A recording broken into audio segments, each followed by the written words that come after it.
Hey guys, before we start, a quick shout out to Alpha Dog Nutrition for sponsoring this podcast. Alpha Dog products are now available at dusupply.com, and you can use code ALPHADOG15 at checkout for 15% off and a credit for free shipping to try it yourself. Now let's get you to your podcast.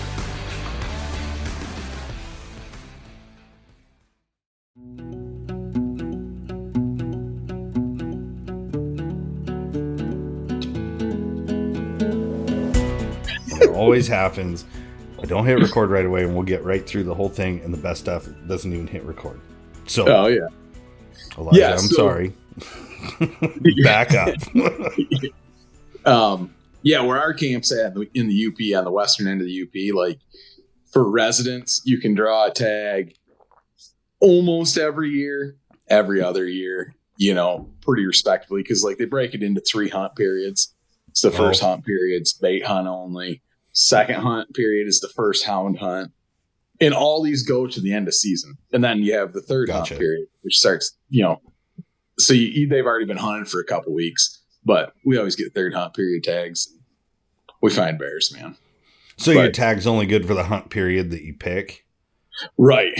Exactly. Yep. And when you say a resident, like a Michigan resident or just a resident of the UP? No, Michigan resident. That's pretty sweet. Yep. Yeah, because it's all rolled in, Whereas like lower peninsula. Go ahead. Oh, I was going to say, is it like a migration when bear season opens? Like everybody going over the bridge? Like, is there like a convoy of hound trucks? Oh, big time, man. Big time. Really? It's funny. Like even so, like when it opens here in the lower, because we can start hound hunting the same time in the lower. And so like, you'll see all of a sudden, like, dude, like we're in town and we're seeing trucks that you've never even seen before. And then the following week, so it's like everybody that hunts in the lower, and then the following week, dude, it's just the great migration. Everybody. It's like that show, what was it, Wife Swap, where you switch houses. It's like you guys are flip-flopping down south and up north. Right. That's funny. Yeah, it is. Obviously you make the trip up to the UP for a reason, and we'll get into that because it sounded like a pretty awesome trip. But I guess I've only seen a small piece of Michigan. Is there a lot of bear hunting in lower Michigan?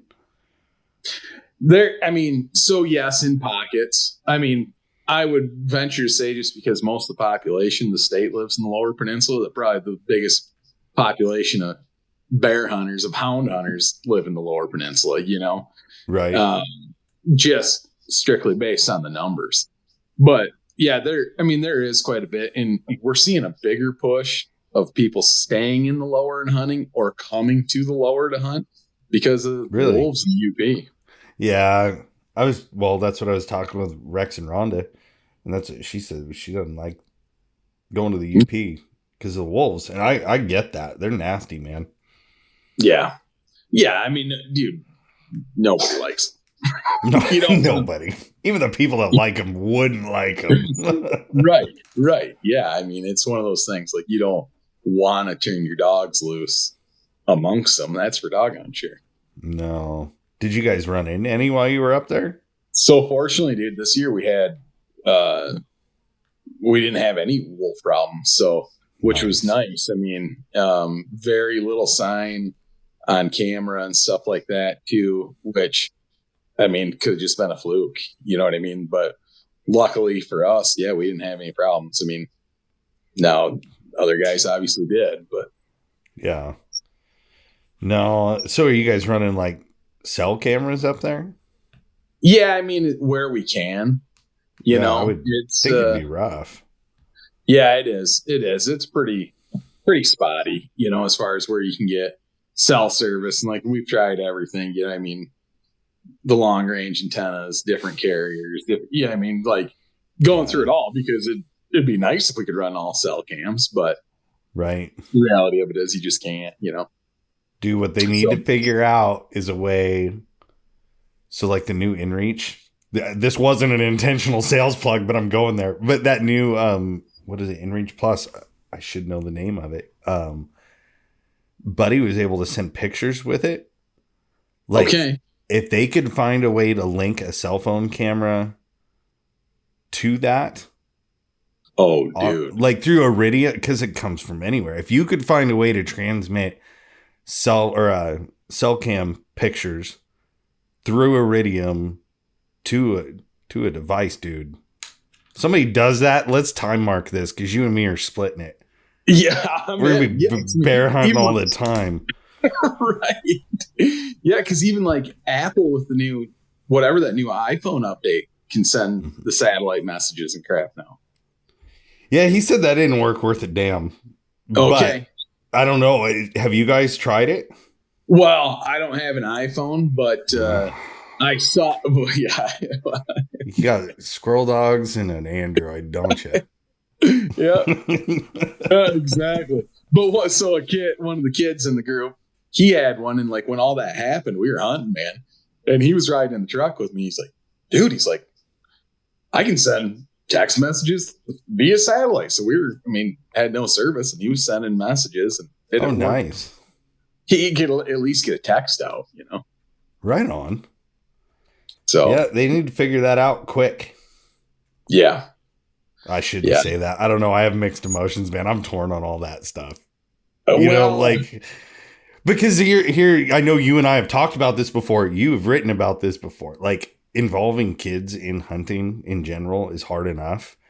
Mm-hmm. And like, I don't know, but as a dad, me and Brandon talk about this all the time. It's like every year it's this mental strain. Like, dude, we got to figure this out. Like, our kids are of the age. His boy, he's had opportunities. He's gotten his deer and his bear. And, Colin did his hunter's ed this year. So he's coming up. And I got a mentored youth tag that's like almost a guaranteed, right? I got like 9 or 10 points for a 600 series doe tag in Oregon.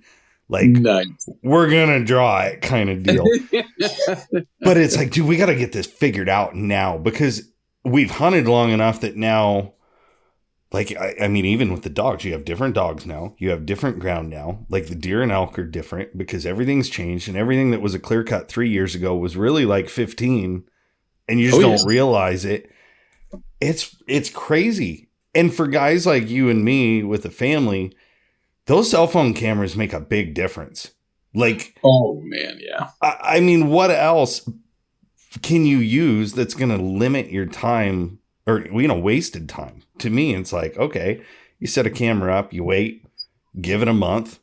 And if there's nothing there, you're done. Like, you hike in and get it. I'm so bad. I'm telling you, I know where there is a spy point trail camera set up within 5 miles of my house that if I really thought about it, it's probably been hanging up there for 6 years at this point. And I have never found, like, I'm a horrible person, maybe. Like, that makes me sound really bad, but it's like, gosh, to get in there, it's like it's not really a chore, but you got to do it like the right time of day. I don't want to be going in there at night kind of deal. And it's like, I should really go pick that up. But every time I would get in to go get it, I've tried a bunch, right? But I always try to go in the spring because it's turkey season and you got an excuse to be in the woods. Well, every time I go out to get it, I get on turkeys. So I get pulled off of it and I've never made it back for the trail camera. But I'll show you something. Here, I'm going to put these down for a second and you're going to love this. This is what kept me to where I set up that trail cam. I wish everybody else could see this. Oh, but check this bad boy out. Holy big old funky drop second brow time. He's got to be. That's a pretty dang good buck. I'm gonna say he's 120. Pretty easy. If I tried to find the other side of this thing, and my hope was he was still there, and I'd get him on trail cam and just see what he really looked like. Because one side's great. But God, I would love to find the match side to that one. Doggone it, man. That's a sweet buck. Right? Like, if I killed a buck like that, I would literally just come unhinged. Finding the shed, I thought I hit the lottery. That thing's a giant. Oh, yeah. Yeah, did you just find it in the spring? No, this was like 5-6 years ago when I picked up the camera. Yeah, I'm telling you. Every time I went back in there, I get pulled off, and it's like, yeah, one of these days I'm actually going to go get that camera. But that's how we can do this, right? Like, you're not walking in to a spot 4 nights a week. You can't. But at the flip side, I'm like, gosh, dang it. We have turned everything that is, what's the word I'm looking for? Like, the outdoors has become a commodity instead of a relationship in a lot of ways, I feel like. And it kills me. Yeah, I would agree, man. That's, you hit it right on the head. I mean, like us as hound guys, I mean, in general, we're as guilty as the next. I mean, because you see the advancements, I mean, like all the technology, I mean, how much easier and less stressful it's made our lives. Right. Do we need it? No, we don't need it. But man, dude, sure is handy. Well, I just talked to a guy yesterday, and that's what he says. I left a dog home. Never in a million years would I have thought I left a dog home because I didn't have a GPS collar on it. Because we would never think about it. Mm-hmm. But that's why I can still hunt. I can tell you that. I would never give up dogs, per se. Like, if they took it away, I would go back old school. Telemetry and whatnot. But I can tell you, I would not have good dogs. I mean, that's kind of a given any day, but I would, I would not be able to get out very often at all. Like, probably less than a quarter of the time you can get out now. So it's gosh dang, it's a technology thing, which I have an aversion to anyway. Kind of, I'm like, just keep it simple. Yeah, but what are you gonna do? Wild and Scenic at this point, I feel like has lost some of the wild. Oh yeah, that's the crazy stuff I think about, man. It's like all these things that I've seen, and I'm only 38. I think about all the cool places I've seen and things I've done and situations I've been in, and it's like, gosh, I don't take the pictures like I should.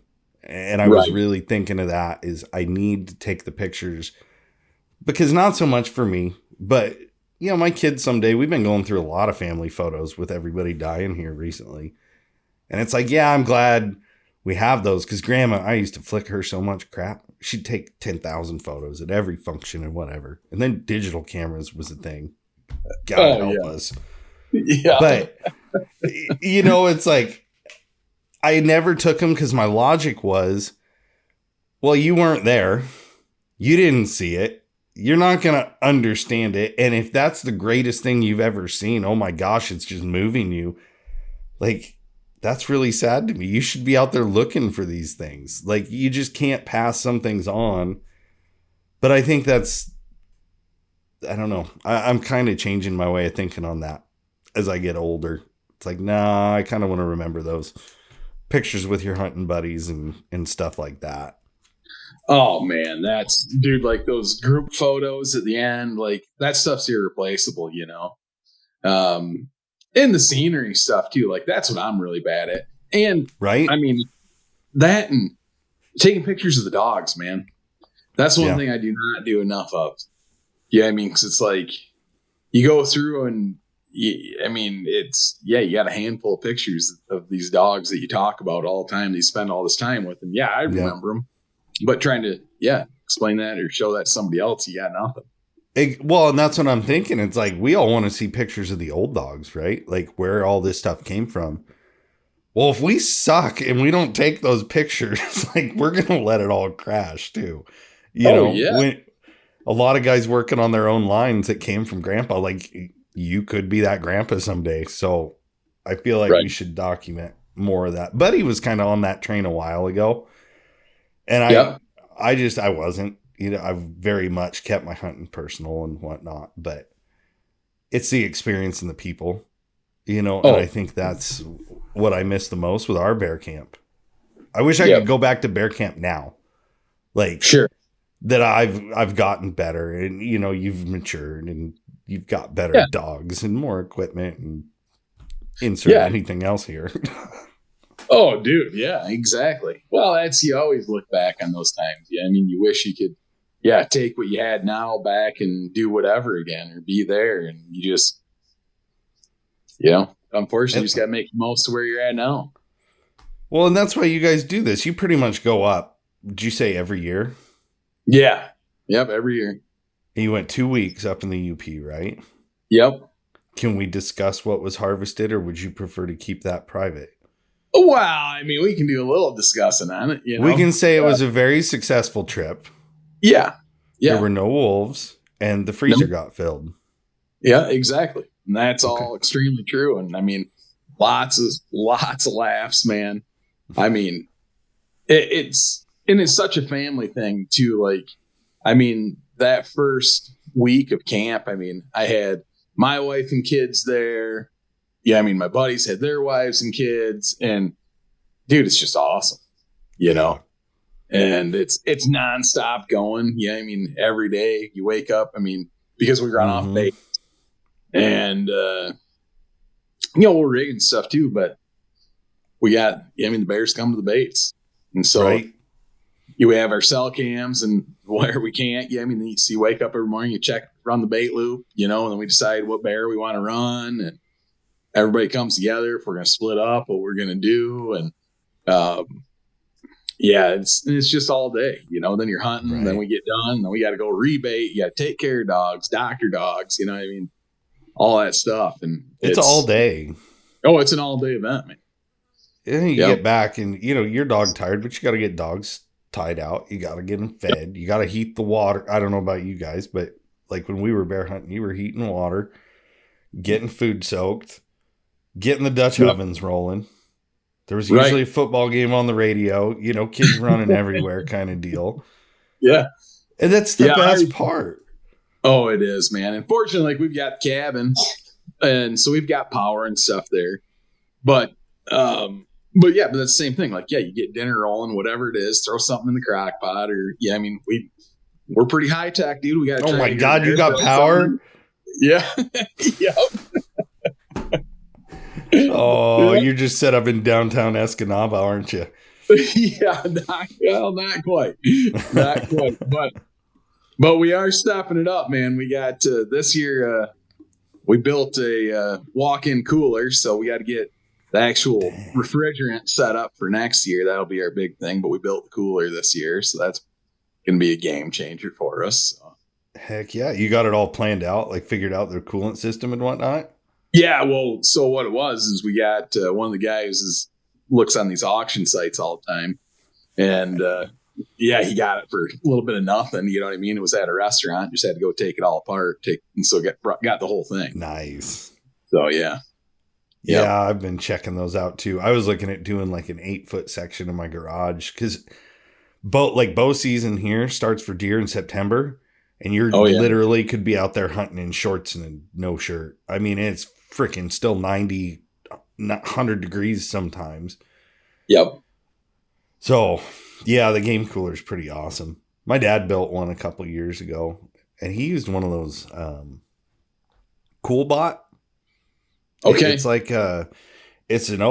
basically it's an inline for a wall shaker air conditioning unit that allows it to continue to run at a cooler level. Something that tricks the thing so it doesn't shut off and whatnot. And I thought, dang, that's pretty good because an AC unit's going to drop you only so far below ambient and then shut it off. Like that's maximum working range.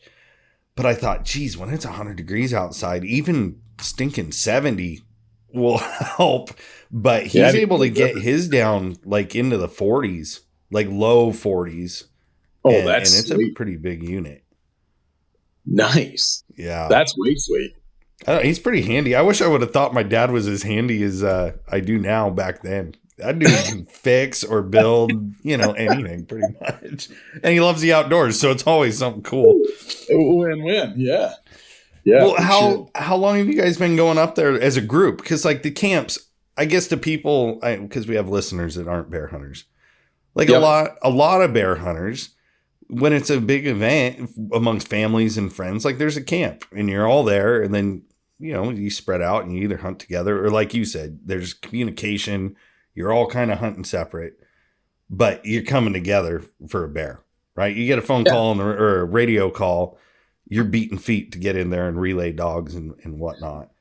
Yep. But it's not usually a different person every year. Like these camps are generational, it seems like in most cases. Yeah. Yeah, they for sure are, man. Like, you know, and it is going back to like what we were talking about at the beginning. Yeah. I mean, like the migration thing, you know, of everybody in Michigan going to the UP because kill season in the UP is so much longer. Like in the Lower Peninsula, it's only 11 days. Oh, geez. And yeah. And so then in the UP, it's basically, for all intents and purposes, a month, a little bit longer. So you have so much more time, you know? And so, Sure. yes, everybody goes throughout. Yeah, I mean, scatters out throughout the UP and goes to their camps with their groups of hunting buddies. And yeah, and then like I said, we all hunt together, man. It's the family aspect. I mean, our group, we've been in one form or another, been hunting together for about 8 years as like a nucleus, you know? Right.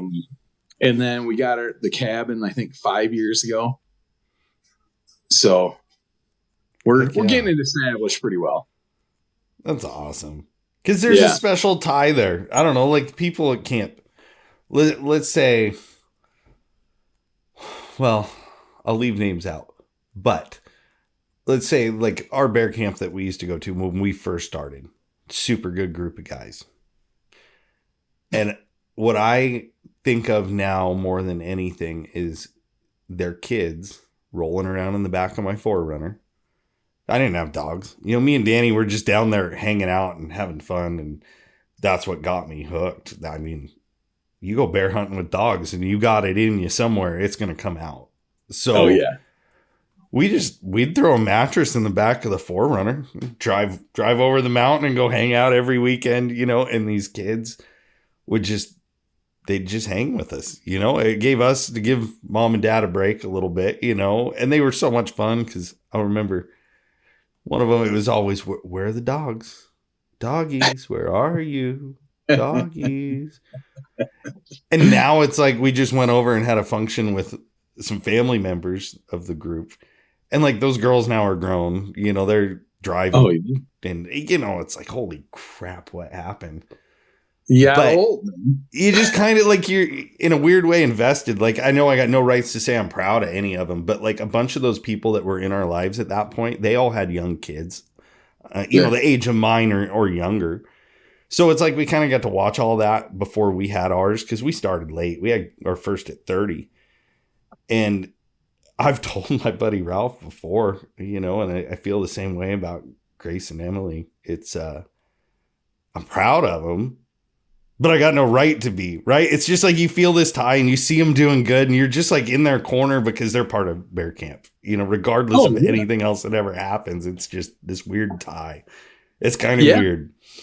Yeah, it becomes this family bond that's almost undescribable unless you're a part of it. Right. Yeah. And how many kids you got in camp? Well, I mean, different ages. So I got my 3. I got another 2, 4. Yeah, I mean, so we can have between basically like 8 and 10 kids at any given time, you know? Yeah. How many adults? Like this year we brought the neighbor kid because she was hunting with us all summer. And so he just came with us, you know? You got extras. Yep. Heck yeah. I mean, and that's awesome because that's your next generation. Like I keep saying, I'm not as good at it with my kids because it's just not conducive to get them out a whole lot right now. But that bear hunting, man, that was, if we could do that, it'd be a different story. I miss it very, very much. I would, if we could run bears again here, I'd be back in it tomorrow without a doubt.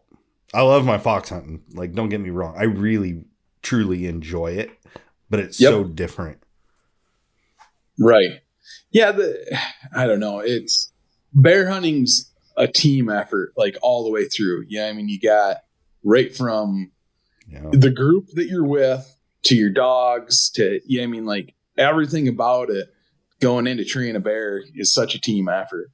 And not that it can't be done by itself, because I mean, like I hunt by myself quite a bit too, but when you're with everybody else, it's so much more enjoyable in many ways. It's different.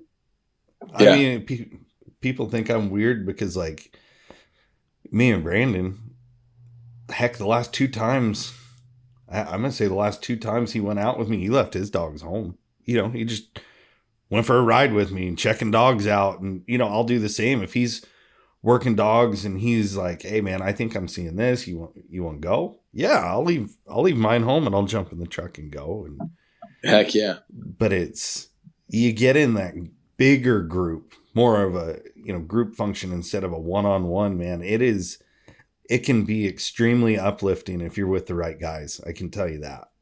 Oh yeah. Yeah. And like I said, man, we have too much fun. Our group is, I joke around all the time, but I tell everybody that you won't find a group that has more fun than we do. We might probably not be the best believe that. in the world. We might not be the best houndsmen. We might not be the best bear hunters, but you're not going to find anybody that has more fun. I would believe that, man. Well, so I don't want to talk about how many, but you did catch more than one bear. I can say that. Oh, very easily. Yep. We got multiples, man. We killed some really nice bears. That one was a stud. Yeah. Yeah. Thanks, man. I actually killed that one. So that was really nice one. I don't know what he weighed, but I mean, good coat, big old head on him. Beautiful coat. That was the other thing. Every bear we got this year was so nicely furred out. Like just beautiful, beautiful bears. No rub marks. No, I mean, nothing weird. Like just nice thick bears. Thick. Yeah. I hope you got your firewood cut. Yeah, dude. You know what that means. I know it. So I looked at our goats the other day and it's like overnight you just haired up. What? Okay. We got one cold snap and it's like we had no fall, right? We went just from 90 degrees to 60 and 30 something at night. And it's like, shoot, it is coming. Like winter's here. Oh, I know. And so whether, I mean, like it or not, I mean, because I always joke, you know, I mean, it's like we go to bear camp and it's still summer, you know? Right. Because it's like you get there and I mean, you can have 90-degree days, you know, but by the end of it, pretty much you better be expecting to see snow. Right. It's 2 weeks and you're talking about hunting 2 seasons. Like, it's crazy. Yeah. Yeah. What did that big one weigh? Well, there's some discrepancy on whether or not the scale actually worked. It was a whole, because we didn't use our scale. That day did get hot on us. And so it took us a while to get the bear out. Yeah. And so it's really up in the air. Yeah, I mean, but he was big. It was a nice bear. I mean, it was the biggest bear I've ever killed, personally. Yeah. Yeah. So tell me about it. I want to hear this story. Well, so we got rolling a little bit later in the day that day. Good start. Yep. Yeah. We probably had a little too much fun the night before. And we got rolling, got the baits checked, and we didn't really get a good picture of this bear. And so we were trying to decide on whether or not we really wanted to go after it, just because of, there was like dew around the camera. It was just a whole goofy ordeal. And then there was the fact that by the time we hemmed and hawed, now it was a 15-hour-old track. Ooh. And so we're like, well, let's go down there. And it'd been dry, man. They hadn't received rain in almost a month and a half. You know, I mean, It was like powder dry, which is extremely unusual for us in Michigan, you know. Right. You'd walk in the woods and you could make dust walking in the woods off the road. And so we get down there to the bait and, get the dogs out. We just decided to put a couple dogs down. So I put my poncho dog down, and Dale put a female of his in. My buddy Dale did, named Gabby. And man, those two dogs picked away at it. I mean, they went out, took them a little bit, and Poncho opened first. And then, I mean, yeah, they just grubbed that track out, man. Right. And worked it. And finally they got him jumped, and they went right from jump to fighting. Like that bear never ran. He knew where he wanted to stay. Yeah. Yeah. And so they were working them, and we were giving them plenty of room. Just because we wanted to get a couple, we didn't want to overpack him, but we wanted to get a couple more good strategic fighters in there. A little bit of help. And so we wanted him to come across this 1-2 track. And so we were really, giving him a lot of room. And by the time he crossed it, we went racing up in there to get dogs fed. He crossed it, and no sooner did he get across, he treed. Really? It was, honest to goodness, it was that easy. That's a big bear to tree too, isn't it? Like, oh yeah, most of the big ones out here didn't tree. Yeah, there was one that was a big one that did, but right. I don't know. I mean, it's weird. Like, most of those big ones won't tree, but if they're gonna tree, they tree quick. Easy like that. And I mean, in the dogs, they worked him for, probably an hour.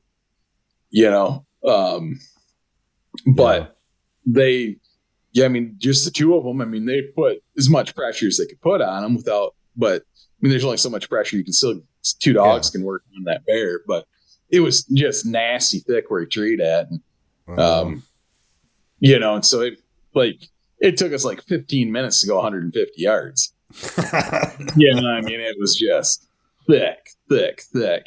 And we waded our way in there, and by the first glimpse at him, I was like, doggone. It's like they switched bears, So just from it being so thick, the underbrush being so thick, and looking up into this big old bushy cedar he was in, like you only caught a little small piece of him. Right. And I was like, man, it's not a shooter, And I told the one kid that was with us, I said, hey, man, I said, and he and I had the discussion in the truck. I was like, because he had a tag for that unit too. He and I were the two that had tags for it. And I said, if you want to kill this bear, it's yours to kill. And he's like, no, I want to wait. Because he's killed a couple bears. Right. And so I get in there. I said, hey, again, man, you're a bear if you want it. And he's like, nah, I'm good. I said, okay.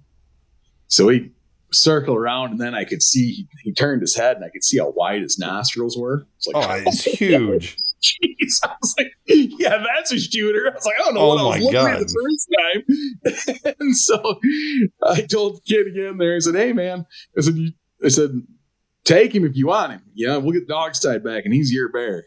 He's like, no, I already told you could shoot it. And I was like, are you sure? He's like, oh, yeah. He's like, you can shoot him. That's cool. Yeah. And so, but believe it or not, like that Poncho dog, that's the first bear I've ever personally knocked out to. Yeah. Yeah. He's been, my main dog more or less for the last couple of years. And, but it's just that's one awesome. Of those things, and, so that was kind of cool. My biggest bear, and shooting it to that dog, which is my main dog now. That was pretty gratifying. And the old 45-70 didn't give him any options. So. How's your shoulder feel after that? Oh, not bad. Not bad at all. I will say those things pack a wallop. Oh, yeah. I won that one at WBHA the first time I went out. Oh, I won that Marlin 45-70. I haven't brought myself to sight it in. I shot it a couple of times, and I'm like, because when I sight in, I take everything, right? So I'm shooting a 7 mag. I'm shooting a 308 already. Usually an .6 is a backup. And it's like, dude, I just don't have it in me to pull the trigger and burn $2.50 for just somebody to slug me in the arm, get mule kicked. Right. Yeah. But it'll kill a bear real quick, won't it? Oh, dude, it's violent. They are violent on a bear. What are you using for bullets in it? I was just using like a 350 grain soft point. Yeah, I mean, nothing special. Yeah. They shoot decent out of the gun. I mean, and the thing is bear hunting, like, we're in such close proximity to them. Mm-hmm. You don't need anything that souped up. Yeah, right. I mean, that as far as, a good controlled expansion bullet or anything like that. No, you just penetration. Yeah, and you don't even need you need enough penetration. Right. But shotgun with a slug is probably one of the most popular things out there, in this. I always wondered that. Because to me, it's just knockdown power. I don't know. Yeah.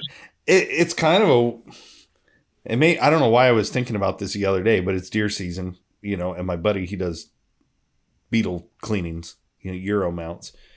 And I started thinking back when we were bear hunting, it was like, you shoot it in the head.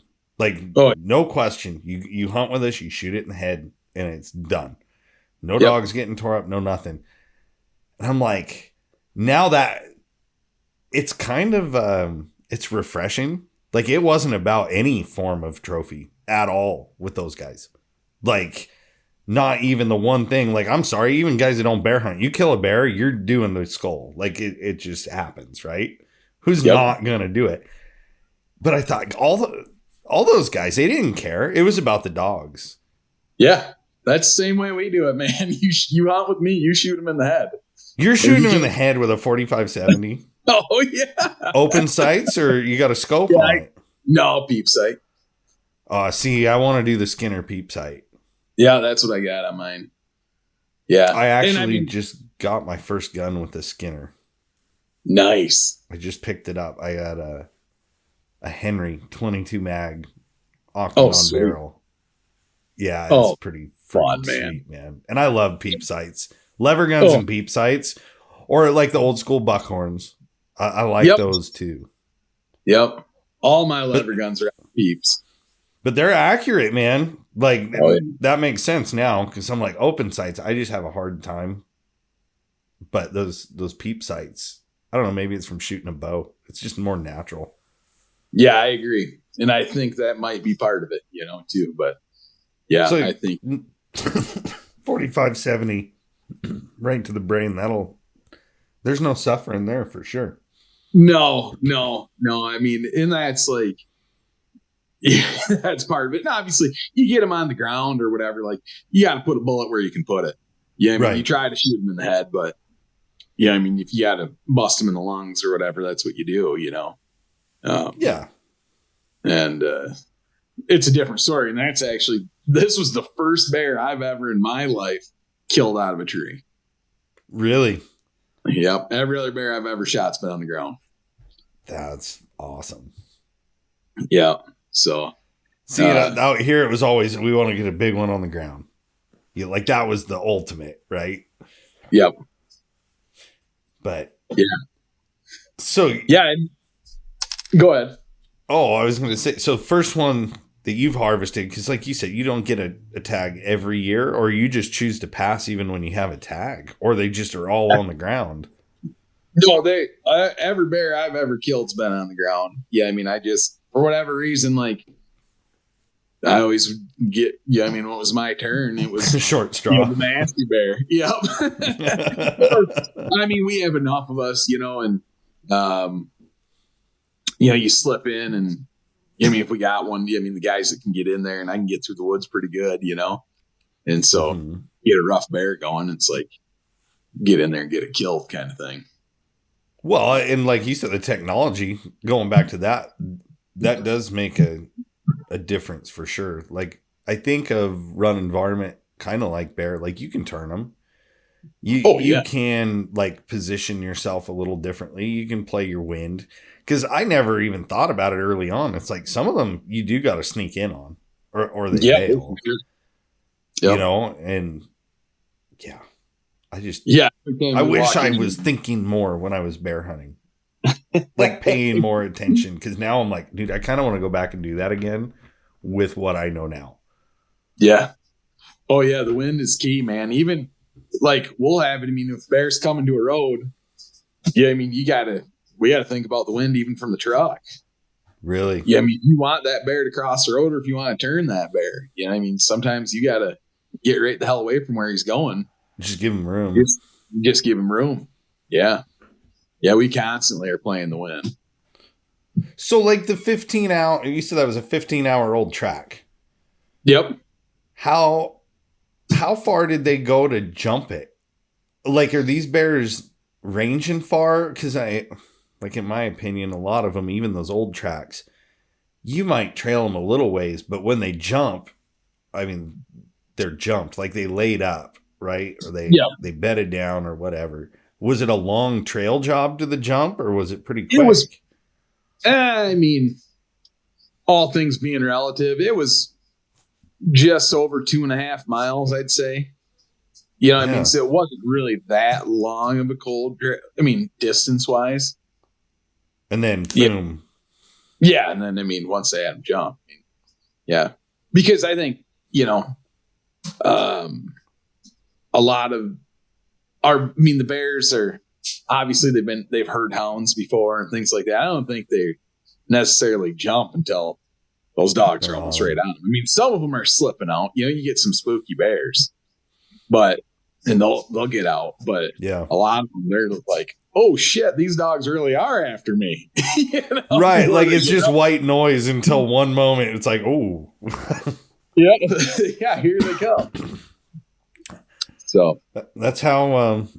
I mean, small games same way. It's funny. Some of them it doesn't affect them. Other ones, you're babbling out of place, or you just start barking when you're not really a hold of that track real good. They're gone. Like you will be trailing for a long ways because they heard you a half mile away.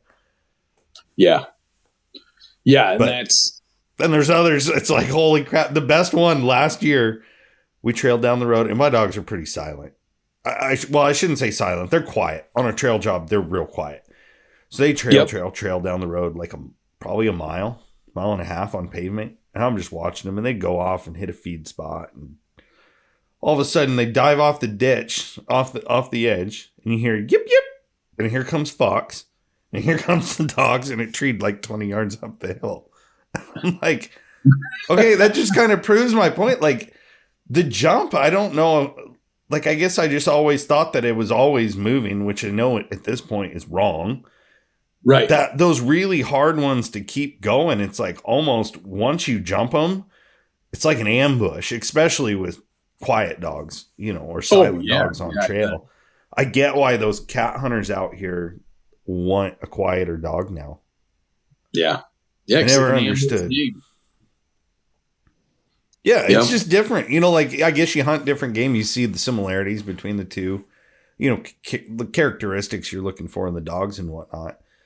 But, I mean, for you kind of had an uphill climb with dogs this year after losing Hatchet. That was, I don't want to say it was, well, I'm sure it was rough in some ways. But it sounds like Poncho stepped it up. Oh, for sure, man. And I've, you know, the last couple of years, I've leaned on him and his littermate Lefty. I mean, both of those two dogs, I mean, really just rose to the occasion. I knew right away when they were pups, like they were something special, and they're right out of hand. And so I was kind of, like I said before, I mean, I was kind of in, not that you're ever in a good place to lose a great hound, but I was in, I felt about as good a position as I could be in. I mean, so those dogs, like, I knew, like, I can depend on them to the end. And then, you know, I had another young dog of mine. He's a dog I call Marlin. He really stepped up his game and really impressed me, especially during kill season. Like, I mean, I was very close to sending him down the road before kill season. I was like, I mean, I'll get him some more kills on him, and then I'll feel good about selling him, kind of thing. Right. No, he's not leaving my kennel. Isn't that funny? Like, I remember when I lost Thumper, he was the first hound I owned, right? Like I think I had a puppy at the time, but I was looking for a finished dog or, a dog I can take out and train with or whatever. So my buddy at the time, he found a dog. I bought him for $500. And, that's what was training my dogs. Yep. And then he died. And I'm like, crap, I got a bunch of like 2-year-olds that aren't doing diddly squat. I was just beating my head against the wall. And then it's like you take him out of the picture. And I just remember going to the woods that next night. I'm like, this is just going to be disastrous. We are going to have no luck. This is going to be horrible. And it was like, holy cow, what happened? You guys are different dogs. Like they were honoring him so much and just falling in line that when he was out of the way, I don't want to say we did any better by any means. He added a ton at that point in time to the pack. Yep. But to watch the growth rate, it's like watching that curve. They're increasing, and then boom, flip the switch. Let's go. And, out of that, Henry, I think he caught the last 7 out of 8 bears I ran on his own. Like, not another dog with him. He would go 500 yards to get a track, Yeah. It's like, awesome. That is something crazy to witness. Oh, yeah. No, it really is. And it's so fun watching them develop, man. Like that's my favorite part is getting young dogs started and just watching them develop and seeing what they're going to become. Right. We killed quite a few bears this year, and I had them 2 pups that I came into season with. And they were doing it, putting things together during training season. And, they were looking all right. But now after this, I think they made almost every kill. Yeah. And, watched them progress every time. They got some holes. I had this little female here in the lower. She got sliced open pretty good. And, I had to lay her up for, a couple weeks, Yeah. And, but she came back around. She bounced right back into it. And just seeing that from July 8th to now, what those dogs have done, dude, that's where it's major, at. Major increase. Yep. They're bear-minded. They know what's going on. They want to be there. They're trying to push for the front. They're picking up losses. They're just treeing fools. That's awesome. Those dogs both tree hard, and they're not leaving on catches. They're not. They're definitely, but they're young. I think they'll get more confidence as they get older. Oh, sure. Right now, they're not in there. They're not diving on bears. But they're going in there and they're getting a piece when they can. Right. That's the difference between making good bear dogs and legendary ones. Didn't we have that conversation? Yeah. You want the ones that are just backed off just a little bit. That's the difference between legend and great. Yeah. Yeah, man. It is. That's a fact. I'm glad it worked out. Oh, yeah. Yeah. And fortunately, we came out of this season too, without any major issues, with the dogs. Yeah. We, staples and stuff like that, but that's just part of the game. That's cost of doing business to a point. Yep. But no major injury, man. All the trucks were able to drive home. That's what I was going to ask. Did your ball joints hold up? Yeah. Yep. Yeah, they made it. Well, that's good. Yeah, it was all good stuff, man. It was a good season overall. And the lower peninsula, we hunted our asses off, and it was a rough go. Our bear population down here is not what it was a couple years ago. Yeah. And we really, really made a tough go. And if we weren't hunting for family and friends, man, it's not good to keep killing. Right. So I don't know if that rooster came through. I opened the window. Every time I talk to you, there's roosters or ducks going off. Oh, geez. Yeah. I can't believe Usually our guineas are right here on the back deck, just losing their minds.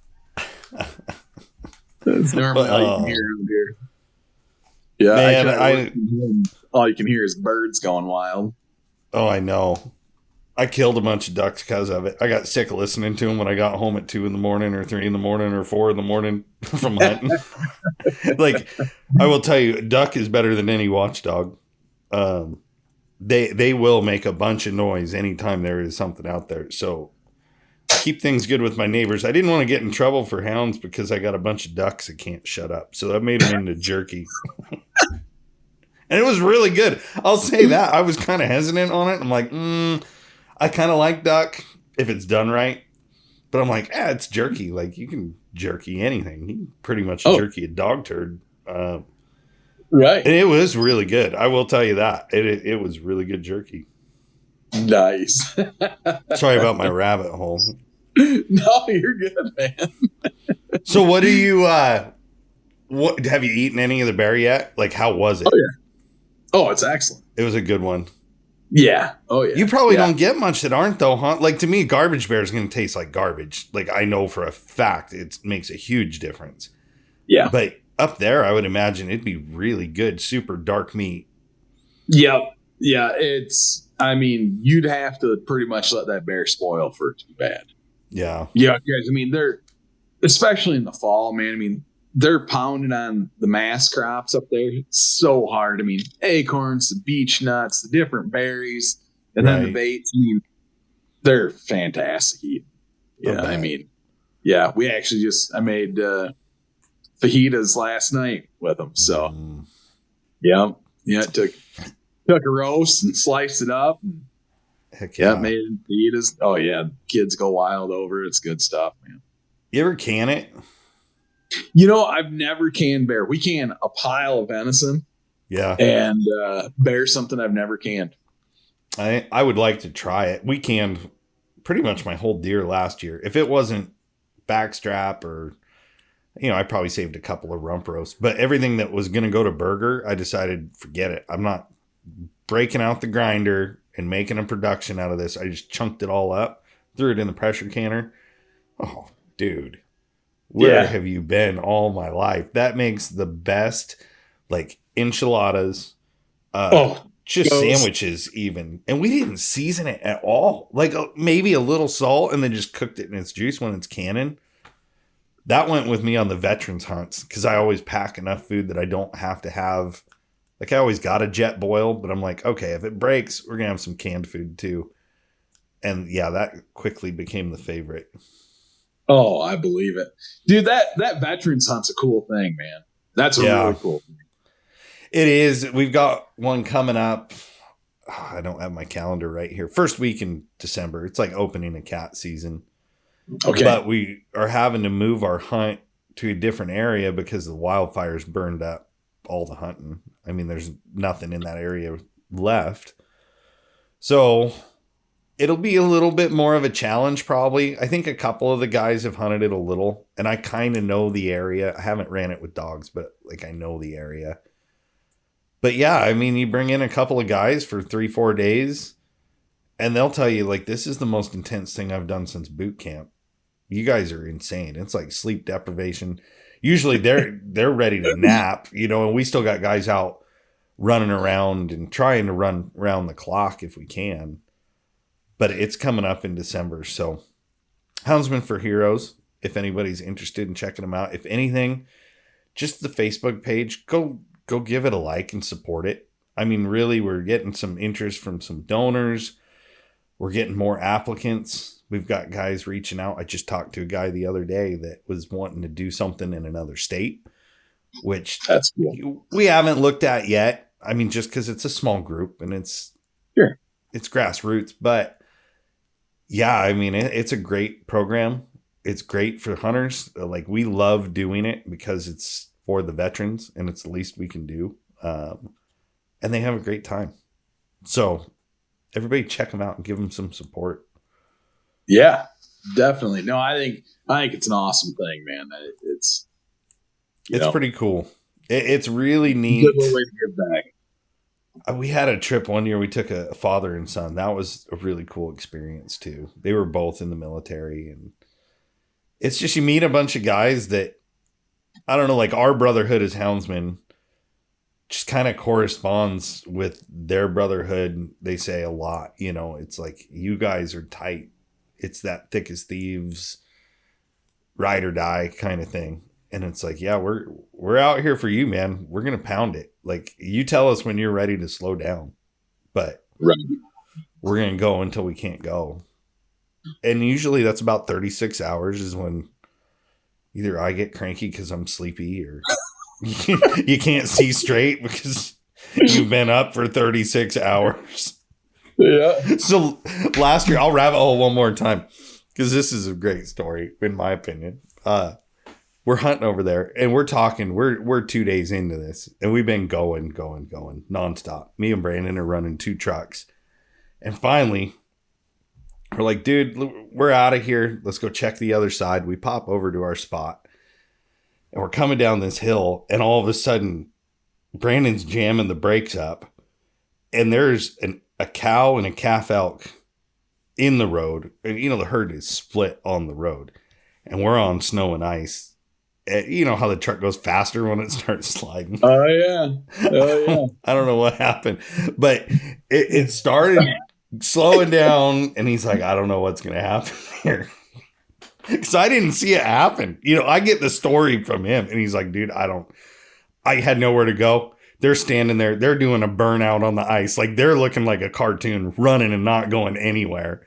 And he ends up like bumping this cow with his truck. Luckily, it did 0 damage. So it must have got slowed down enough. But he said he heard his cattle pusher do the whole twang.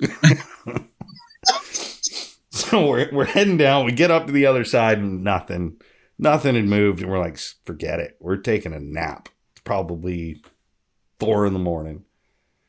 So we crash out and I wake up to some dude in my window. Like, I look out, I see a truck parked there and their window's down and I'm at least 2 days with no sleep. And I'm like, I don't know what's going on here. I'm half awake. And I look over and it's my buddy Chris Hennings from here in Grants Pass. I'm like, dude, what are you doing here? And I can't put 2 and 2 together. I'm like, where am I? First off, like, oh, I'm on a mountain. I'm hunting. Like, why am I seeing this dude here? He's like, oh, we got our elk tags. I'm like, oh, right on. Well, have you seen any? Because they're not anywhere. And he hunts that a lot. He's like, I can't find them. I'm like, funny story. We hit one with the truck. And he's like, well, cool. So we give him directions. Well, the next morning, you know, that's probably at like 5 a.m, 6. We passed back out for a couple hours. So we went down, started hunting this area. And we were finding a little bit of sign. But I see a truck and I'm like, oh, that's my buddy's truck. I wonder if he's on the elk. He ended up getting one. Like that next morning, we directed him right to the elk. And he knew the group that we were in with the Houndsmen for Heroes. So he told somebody and the message got back. And I ran into one of his hunting partners later on in the day. But yeah, it is guaranteed we are out there until you can't think straight, see straight. People give me a bad time. I say like my whole body just starts vibrating. It feels like dehydration, you know, because you're living on Rockstar. Yeah, well, I mean, kind of like how we are at Bear Camp, only we're living on Bush Light. Bush lattes. Well, I'm glad you guys had a good trip and it was safe. Everybody came home. Man. Oh, yeah.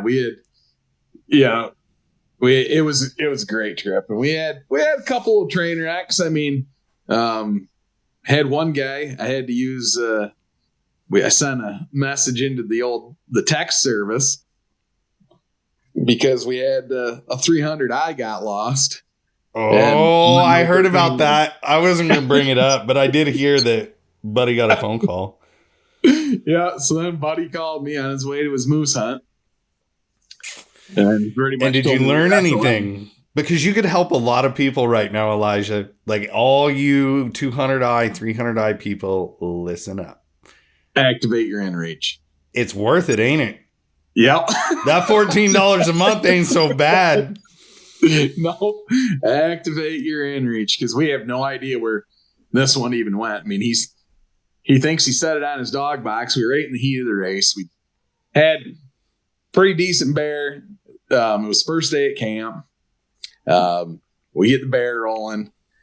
Everybody, we got a few dogs packed into it, and it goes into this big block. And so now the race is on to get around because we're in pretty deep, and he thinks he threw it on. It's an older guy that hunts with us, puts it on his dog box and took off. So it could have been anywhere. That's what happened. I'm telling you right now, that is what happened, because I almost did it the other night. I'm horrible. Like, I don't know how many times I've just told myself, don't put it up there. You're going to forget it. And then you definitely do forget it. Luckily, I don't know how it stays on. But yeah, dog box, rule number 1, don't put anything up there because you're going to forget it. Oh, number 2, activate your inReach. Yep. Yeah. So then insult to injury on that whole thing. So he realizes, so he's calling us on the radio. He's like, I had to go. He's like, I lost my Garmin. I got to see if I can find it. And he's got another 300 in his truck hooked up to his drive track. But they're not paired, probably. But they're not paired. God. Yep. And the bear is coming to the road. And we have an older gentleman, it's a friend of ours, and he had a tag. And so we're like, we're going to have him shoot it. Yeah, I mean, right here, it's going to walk across this 2-track. And so I get out on the highway because there's a 2-track, there's 150 yards, and then there's the highway. Oh. And so I'm like, I'm going to get out here and stop traffic if I have to. I mean, I'll put my truck right sideways in the middle of the sucker, and get everybody slow down. Because, it's logging trucks and RVs and everything else rolling through. And, the bear comes out, hits that 2-track, and it was about, 220, 250 pounder. Slows right down to a walk, looks at this guy. He's standing in the road. I guess I wasn't there to see it, draws down on it. Goes to pull the trigger 3-4 times, realized he never put a shell in the gun. Dude. And of course, the bear comes right for the highway. One of my dogs that Marlin dog was the only dog that slipped through. They got all the rest of the dogs caught.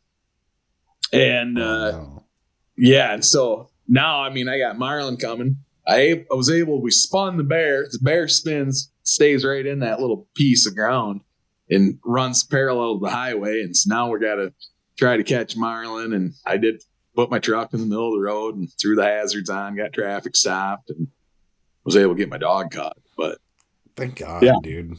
Yeah. So then we had to go try to find the Garmin. So always, if you've got more than one alpha and you're not tracking 19, 20 dogs, dude, pair it in. Like, it doesn't take much. It's really fast and it's easy. And I'm not going to lie, it doesn't work real long range, but anything to help find it. And with the inReach, if you've got it activated, you can ping it right to the location. It'll give you lat and long. You can just plug it in and go. Yep. Yeah. Not to rub salt in the wound. It's educational purposes. Yeah. Yeah. That was a pretty big learning curve. So what's his name? He hasn't called me yet. Yeah. He was, we got ordered right away. Adam called you and ordered it. Oh, okay. That was the one. Did he pinch you? What's that? Yeah, Adam? Yeah, he definitely did. Yeah. I told him, I said, just pinch him in the fat part or something. Give him a bad time for me. Yeah, got me right in the side part. Oh, man. You always got stories. You're just going to be a revolving guest now. Well, I enjoy it. So, yeah. Any updates with the Michigan bear hunters, or you had your trial? I don't know. Did we talk after your trial, or? It was just before. It was just before the trial. That's right. It went good. I know you did good. Yeah. But we did. Dogs did really well. But we had an excellent turnout, man, which was crazy because it was just a downpour of a day, like torrential downpour all day. And the amount of people that came out was awesome. Like, it was really, really encouraging to see all the participation, all the people coming out. And I mean, piles of kids. It was great. Awesome. Yeah. Yeah, it was a good thing. And, but yeah, since then, I mean, we've got we got a meeting coming up here yet this fall, but it's been, and everybody's just kind of getting through hunting. We're working on the bear season hangover now. So yeah, right. Technically, bear season doesn't end in the state until tomorrow. So that's when it's all over. Well, you guys are, I'm sure, planning banquet already. Oh yeah, yep. That's all coming that. up.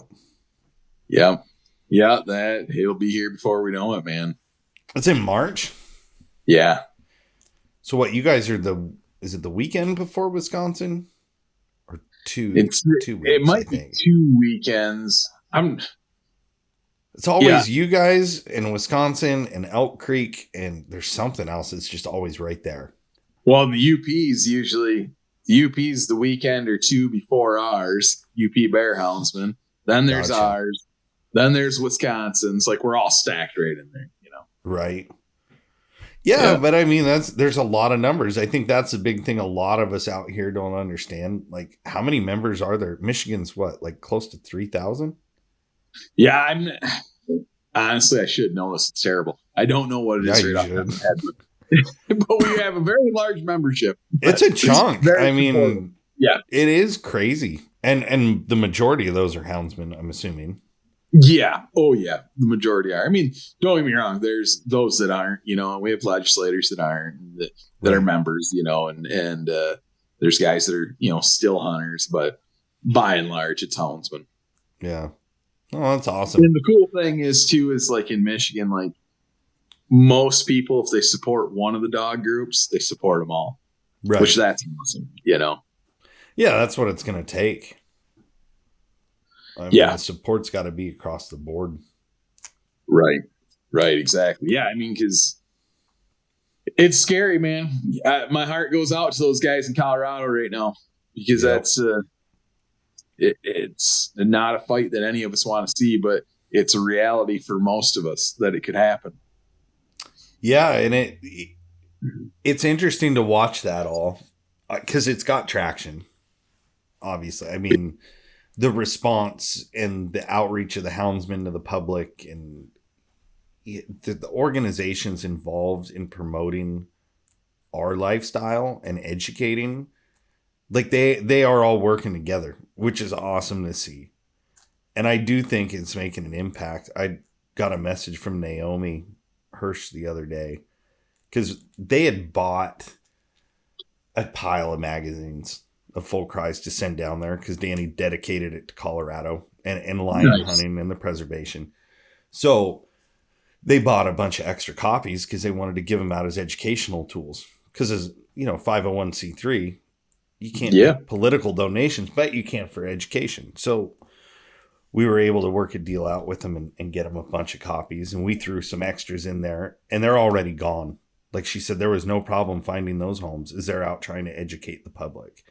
That's awesome. It's like, at least they're finding that fringe, the voter that doesn't have an anti-hunting perspective. It's okay, not me, but it doesn't mean not for anybody is the hope. Right.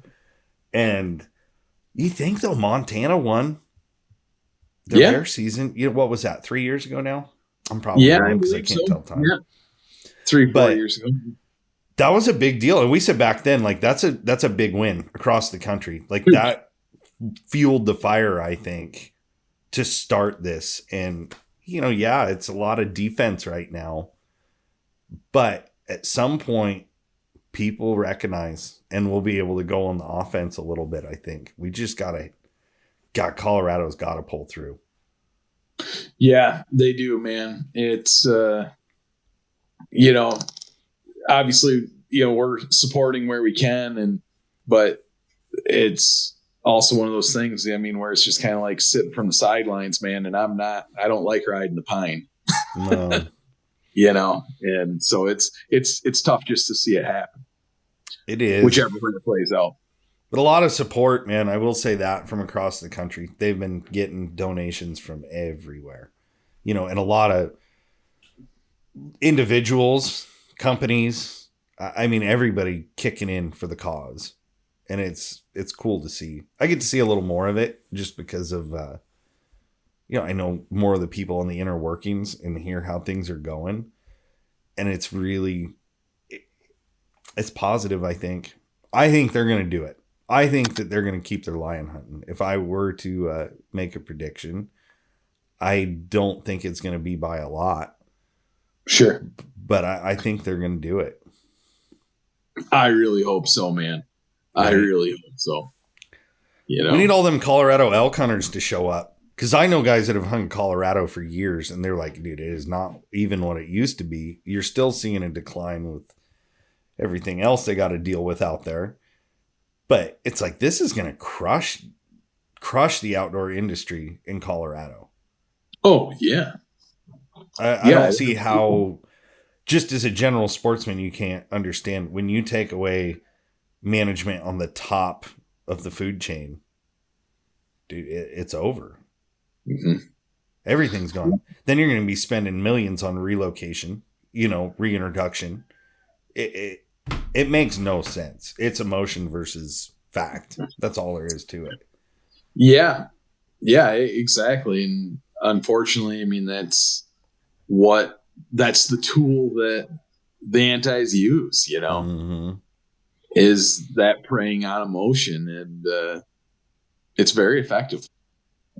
Yeah. Yep. It has proven. We got to figure out a way to use that offensively, man. That's what we really tried to do. I know I had written an article that I did with Liz Bolin. And it made me really think about, she had made a comment about like the creator and her heritage, right? She's Native American.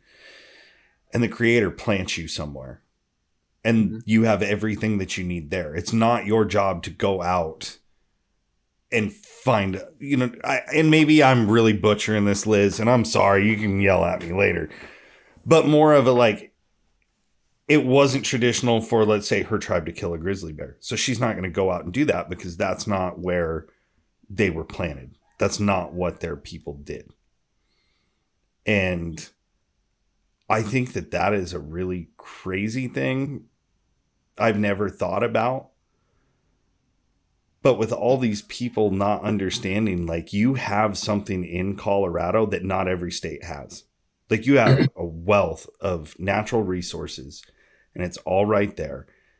Yeah. They have been there since the beginning. They are going to be there in the end. But if you really want to see wildlife survive, you have to manage that.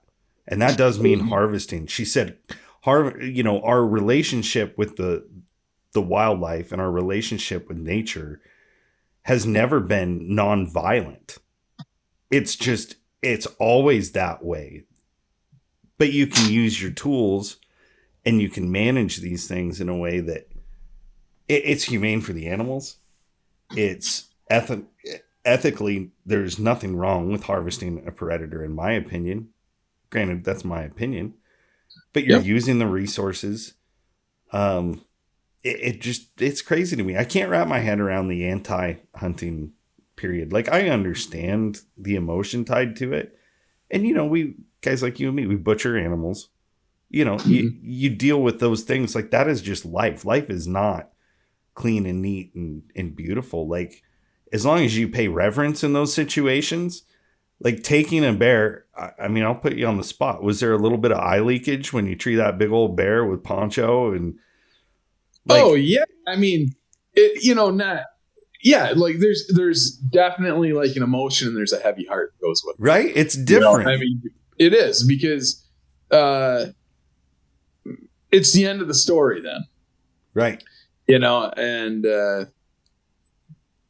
it's just like, it's the most anticlimactic part of running a hound is harvesting game. Mm-hmm. Yep. That's how I feel about it too. It's different. I mean,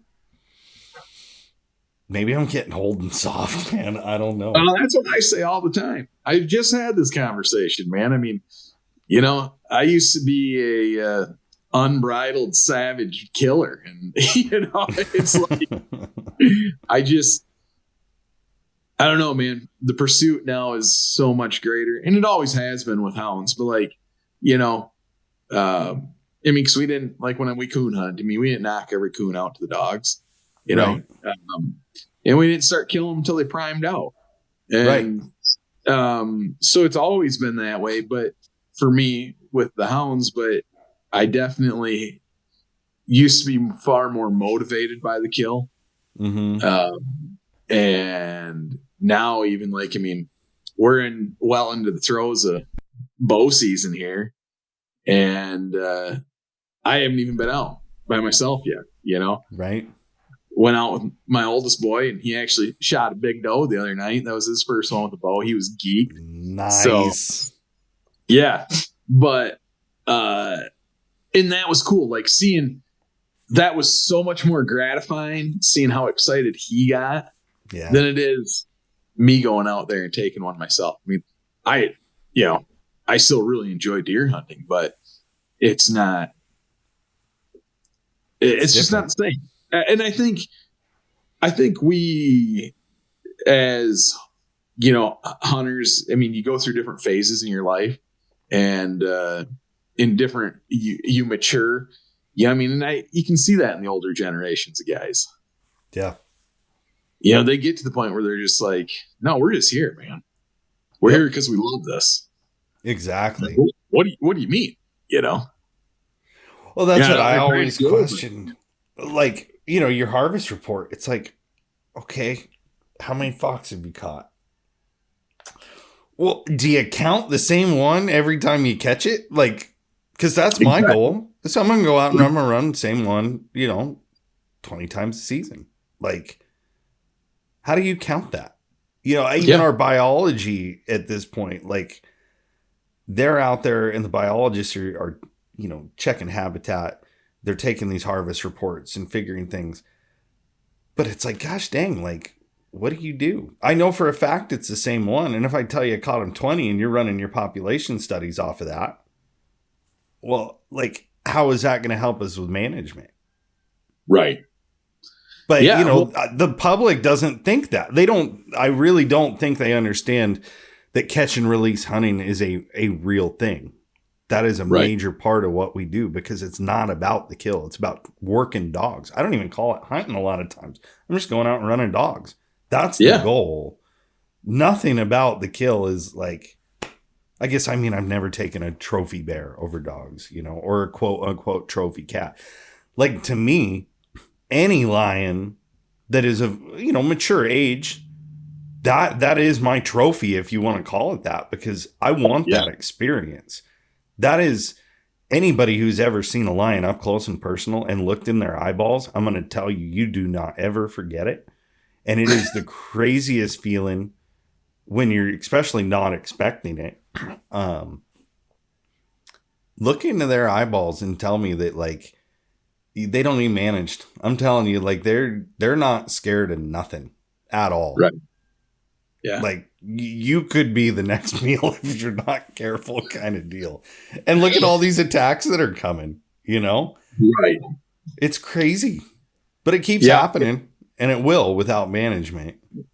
Oh, absolutely it will, man. I mean, that's the thing. Like, we have to manage animals because there's so many humans on the landscape. Like, we can't deny what our existence has done to habitat, into displacing these animals and things like that. I mean, it's just part of it. So that's why we have to manage them. I mean, that's like our big fight here in the Great Lakes is these doggone wolves, man. We're not asking for them to be extirpated, but just give a management to them. And we don't have it. And so they're running wild. I mean, and that's always everybody's concern. And I mean, Minnesota, Wisconsin, and the UP is, I mean, when you talk about hunting dogs, there's, do you have any wolf problems? It's never, how was the hunt? How did the dogs do? The first thing out of everybody's mouth is, how are the wolves? Yep. You know, did you have any wolf problems? And man, you know, we're all going to have them. Yeah. Everybody's going to have wolf problems. I mean, I know, like, here in Oregon, they're getting to be worse and worse. Even it's, you just kind of got to realize it's going to happen. And do everything you can to mitigate it, you know, like, there's areas we didn't hunt for years because we had a dog killed. Right. And it's like, I don't know. Now we'll say in that area, there's been confirmed rabies cases in the fox. Well, Okay. a bunch of us quit hunting it. Your There you population go. gets out of whack. Like, look what happened. It's that long scale. It's like COVID fallout, man. Like we're 4 years Yeah. post and it's still screwed up. And it's gonna be, everything in the world has gone crazy. And now we get into the natural world and we're trying to play this higher power role and think that we know what we're doing, but there's so many variables anymore. And it just shows the impact. I fully believe if you don't keep a population in check, there's nothing wrong with harvesting in a healthy level. And that's, I think, the point that at least some people are open to. I Right. think that there's maybe it's not as polarized. I think it is between the anti-hunters and the hunters, obviously, but the middle ground, I think they're starting to see that some of this is a little crazy. And I think that's Well, the hope that Colorado has. exactly. And see, that's like, so, I mean, because Michigan being in ways similar to Colorado and the fact that we're a referendum state also, like we feel a lot of these like minor kind of attacks all the time, but Mm-hmm.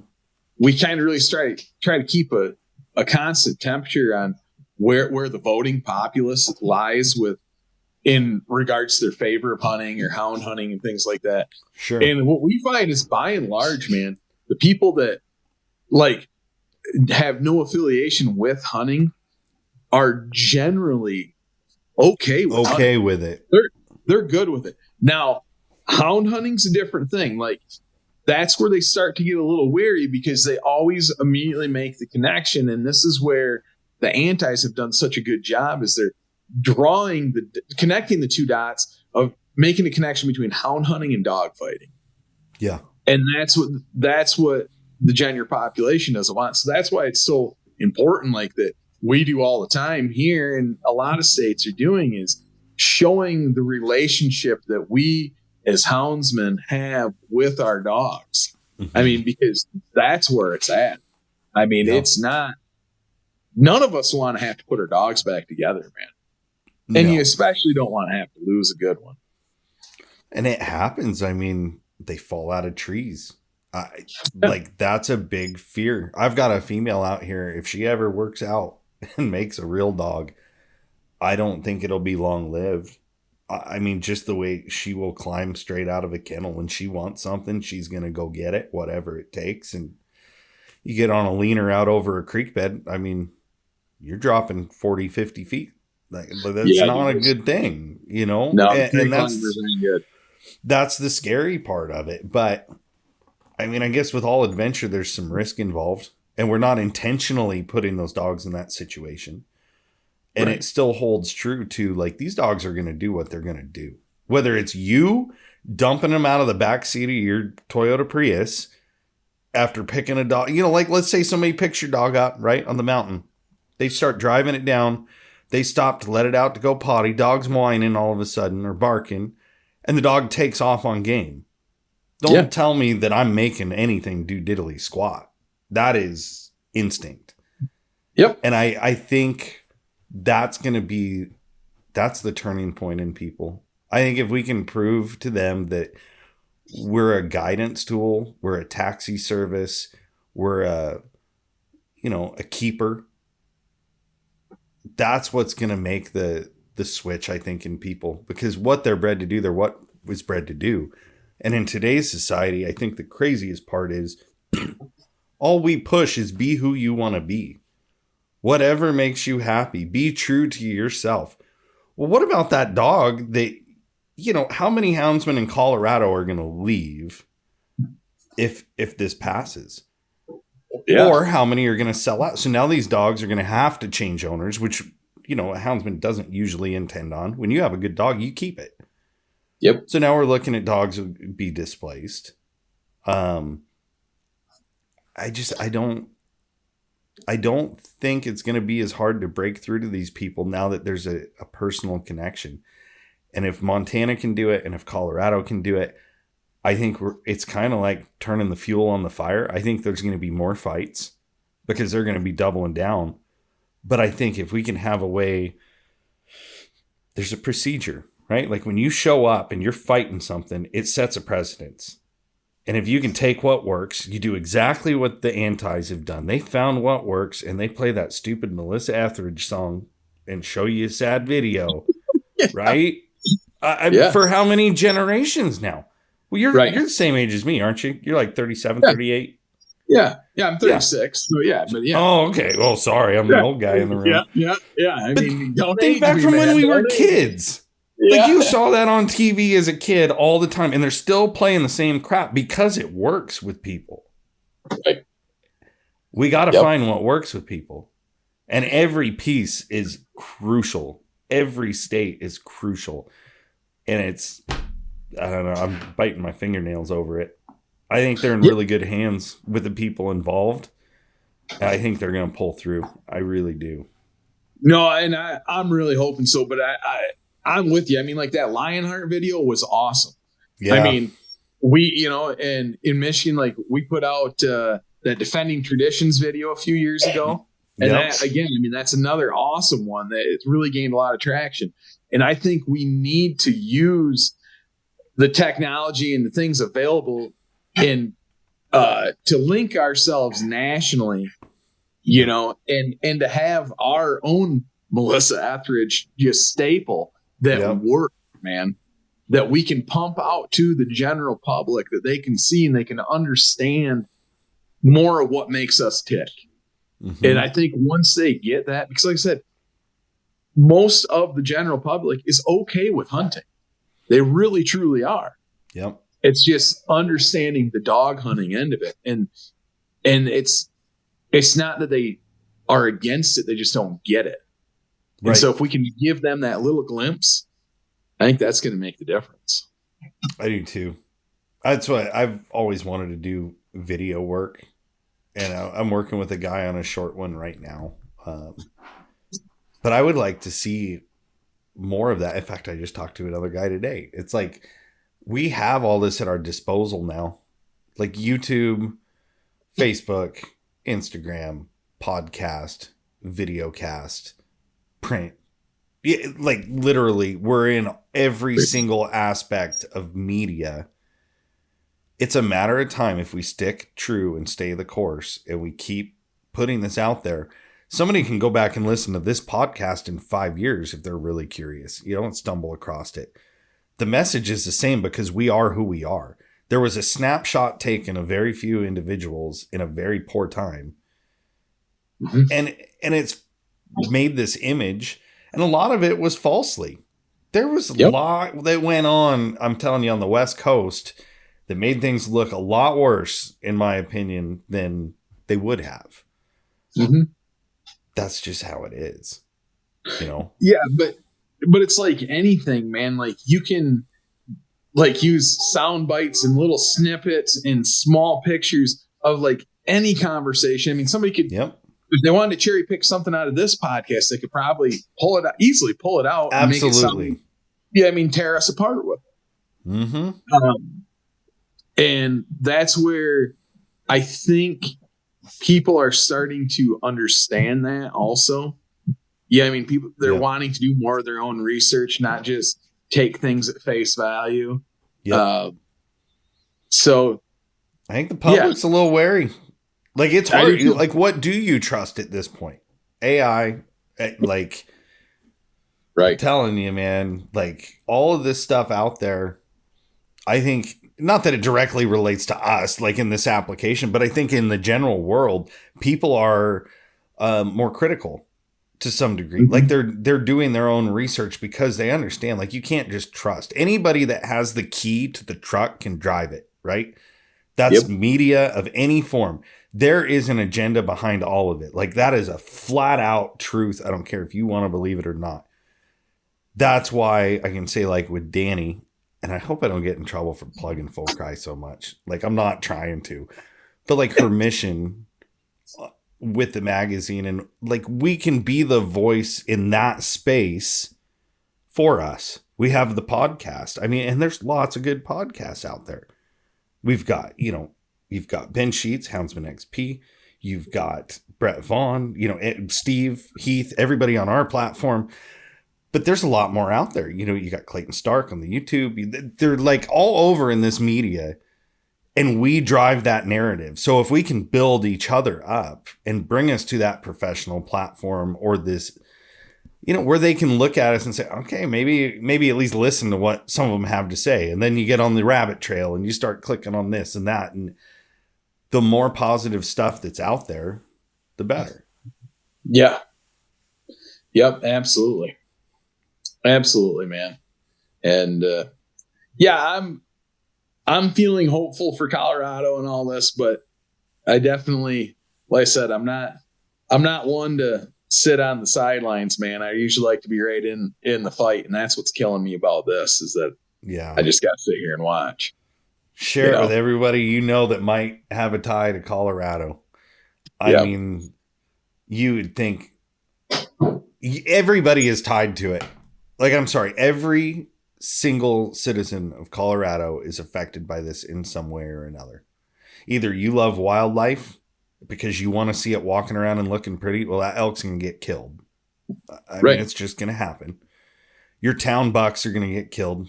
Right. The ones that y'all got names for and every kid feeds an apple to, they're gone. People, pets, it's crazy. Oh, yeah. Yep. We could rabbit hole all day on this. I know. So anybody that can spread the word, Colorado really needs your help. They need to beat this bad. I mean, it would be a big turning point, I think. And just everybody you can still support them. You can still donate. You can share. Just make hound hunting normal. Like, we need to normalize it. Like, this is not some weird thing. It's a way of life. It's no different than driving a 4-speed truck. Like, it's maybe not as popular, but it's still there. You know what I mean? Like, exactly. We just need to show that we are here and this is who we really are. And again, thank you for all you do too. Like, I know you guys bust your butt there in Michigan.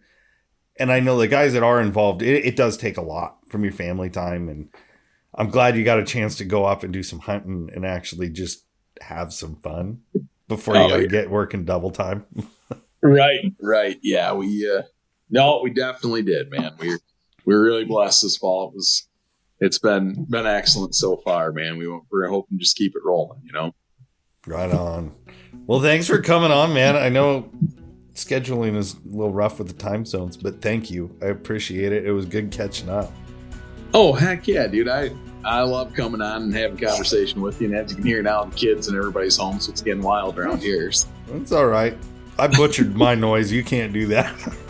Right.